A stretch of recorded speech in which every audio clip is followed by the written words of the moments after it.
changing me. A group of 100 professionals were trying to define love, and they thought probably one of the best places to discover what love really is was to ask those who had not been tainted by the world yet. So they asked a group of 4 to 8-year-old children, what is love? And here are some of them. Little Rebecca, age 8, love is when my grandmother got arthritis, she couldn't bend over and paint her toenails anymore, so my grandfather does it for her all the time, even when his hands got arthritis too. That's love. Little Billy, age 4, says, when somebody loves you, the way they say your name is different. You just know your name is safe in their mouth. Little Carl, age 5, love is when a girl puts on perfume and a boy puts on shaving cologne and they go out and smell each other. How many of y'all know Carl just needs a little bit more work of the Spirit inside of him? All right, so, okay.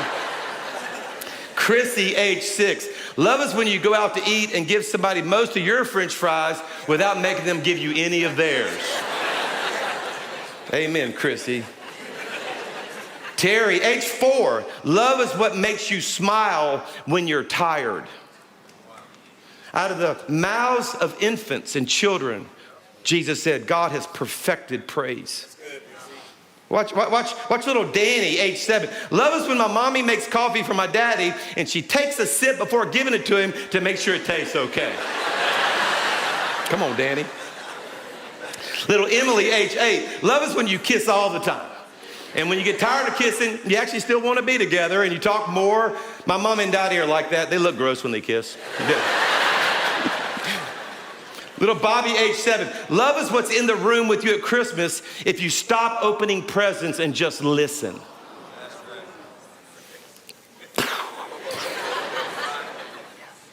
Nika, age 6. If you want to learn to love better, you should start with a friend you hate.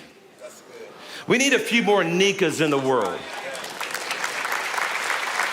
Noel, age 7. Love is when you tell a guy you like his shirt and then he wears it every day. Claire, age 6. My mommy loves me more than anybody. You don't see anybody else kissing me to sleep at night. I just love that. Marianne, age 4. Love is when your puppy licks your face even after you left him home all day. I mean, honestly, dogs have it better than Christians.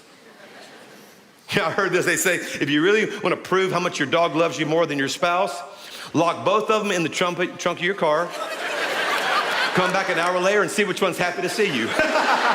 Anyway, don't do that, though, by the way. Don't erase that. That was not an instruction. Okay. Mark, age 6. Love is when your mommy sees daddy on the toilet and she doesn't think it's gross.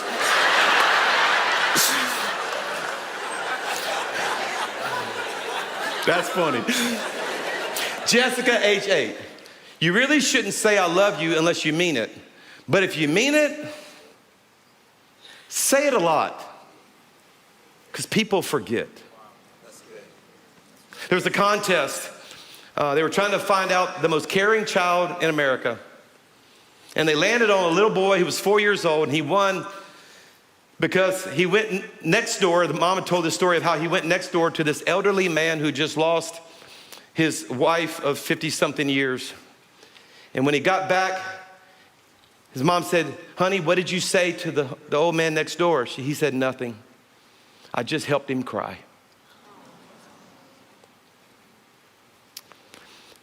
Now, I gave you all that funny stuff, but I really want to get a little serious. I'm not a serious type, and I honestly don't want to get serious on our anniversary. I'd love to party all day. Look in my eyes, though. This is a big deal to God. And if we call ourselves followers of Jesus, we need to follow how Jesus lived his life.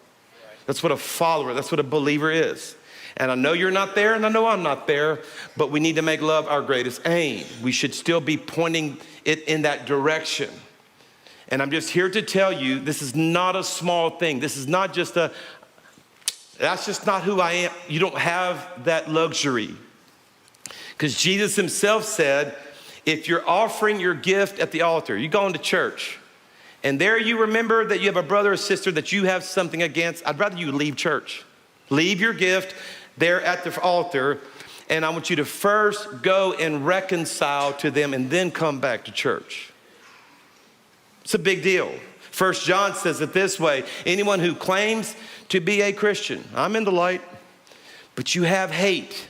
And I would say to anybody, I'm talking about the opposite political party from yours, to your next door neighbor, to your boss, to somebody overseas who just doesn't act the way you would prefer them to act, you're still in darkness and you don't know it. And anyone who loves their brother and sister lives in the light. And I love this next line. And those kind of people have an added value to what's going on inside of their life. And as a pastor, I can't think of anything more that I would want from you, that now there's nothing that can make you stumble.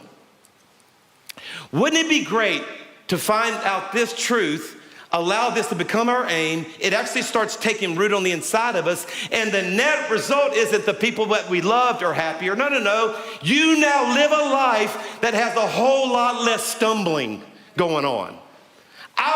There's nothing more I want for you as a pastor is that I gave you a truth, led you through a process. There was a transformation of the heart. And now the stuff that used to rock your world doesn't rock your world anymore. Nothing can make you stumble anymore. I'm passionate about this.